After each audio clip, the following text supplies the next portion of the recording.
This lantern scares off wildcats, lights up more than 30,000 homes across India, and powers Padma Shri Rahibai Soma Popare's whole community. But its biggest achievement? That's still unfolding. Meet Bhaskar, a solar-powered lantern packed with clever engineering.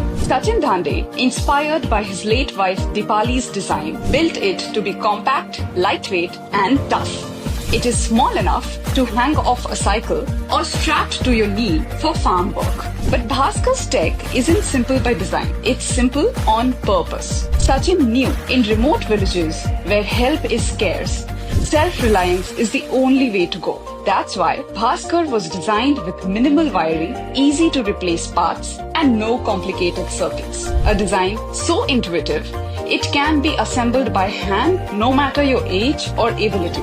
In some areas, Sachin's team has even introduced Bhaskar ATMs, where trained locals earn a small fee to charge and repair lanterns, building skills, creating incomes, and keeping the lights on, literally. Today, Bhaskar lanterns glow in over 30,000 homes. From tribal villages in Arunachal Pradesh to corners of Japan and Africa, including Padma Shri Rahibai Soma Popare's own home. Their next goal? Bring Bhaskar's cost down to just rupees 365, less than a year's kerosene bill. For Sachin, this was never about building a better lamp. It's about building safer, brighter lives, one lantern at a time.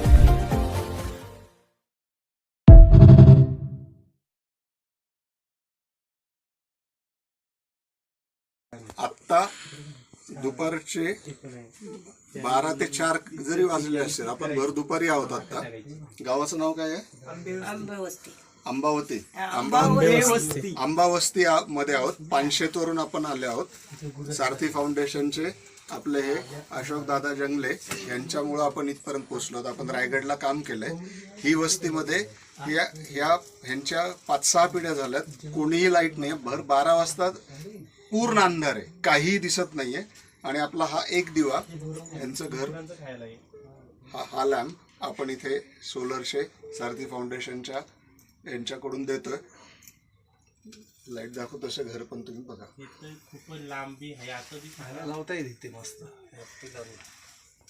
म्हणजे ही भर दुपारी उन्हाळ्यामध्ये 12 वाजता आहे आणि आपण अजूनही हे मान्य करायला तयार नाही आहोत की लोकांकडे लाईट पोहोचलेली नाही. ये रे बाळा, ही मुलं अजूनही शाळा यांना प्रकार माहिती नाही आहेत. आम्ही स्वतः इथे जवळजवळ 2 तास चालत आलेलो आहोत. पुण्यापासून 100 किलोमीटर गाडी चालवत आणि वरती 2 तास आम्ही डोंगर चढून आलेलो आहोत. आणि ही मुलं रोज खाली फक्त पाण्यासाठी जातात तेवढं अंतर. थँक्यू.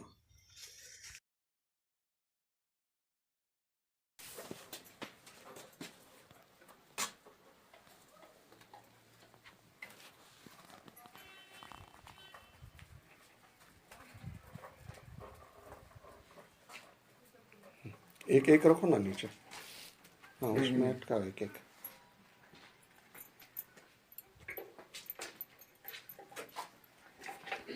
नहीं, बस बस बस बस बस. नहीं, हो गया 15. हो गया, उसकी जरूरत नहीं है.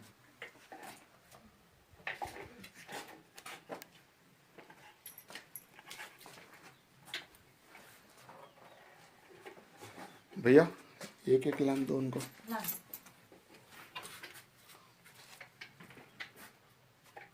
ये तो आप मुझे बताइए, आपका नाम मैं भूल गया. लिबनुस कीड़ो. लिबनुस जी. आप एक दूसरी जगह पे भी अगर बोला तो करेंगे? जी. हाँ, ये सब इंस्टॉलेशन आप लगा के दे सकते हैं? जी. दे सकते हैं. मतलब नेक्स्ट टाइम आपको सिर्फ इसका रॉ मटेरियल अगर दिया तो आपको समझ में क्या आया इसके बारे में? ये आप बोलिए आप ही. मतलब ये सिस्टम से पूरी सिस्टम तो बना के आप लगा भी सकते हैं ना. अभी दूसरी गांव में अगर किसी ने पूछा तो जी लगा सकते हैं. और आप घर वाले आप मदद करेंगे इनको? जी. हाँ भाई.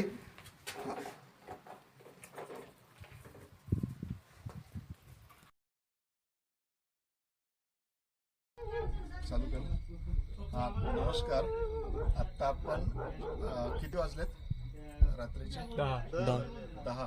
आता आपण कोंभाळणे पद्मश्री राहीबाई पोपेरेंच्या घरात आहोत आणि आपण सगळं बोलत होतो गावाबद्दलची माहिती आणि अचानक इथून वाघ गेला आणि हे त्यांचे जावई आहेत आणि तो वाघाच्या मागे आता कुत्रे गेलेत. सगळे लोक आपलेच लाईट घेऊन पळत आहेत की तो आणखी लांब जावा आणि हे नेहमीच आहे इथलं आणि ते बघून हे किस्सा सांगतात आता त्यांच्याबरोबर घडलेला तो बघा.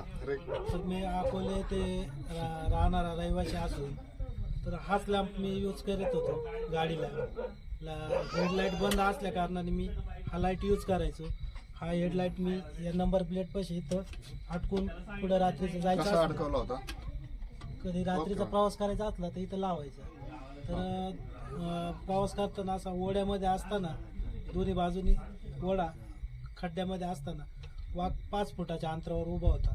परंतु या लाईटच्या प्रकाशामुळे वाघाला काही न करता म्हणजे त्या वाघाने कुठलीही प्रक्रिया नाही केली. तो शांतपणे एका जागेवर उभा राहिला. त्याचे डोळे दिपले गेले आणि तो थोड्या वेळ उभा राहून ऑटोमॅटिक असा थोडा साईडला झाडाच्या कडेला गेला आणि मी पण गाडी पाठीमागं वळून सुखरूप घरी पोहोचलो. केवळ या लॅम्पच्या म्हणजे मला भरपूर फायदा आला.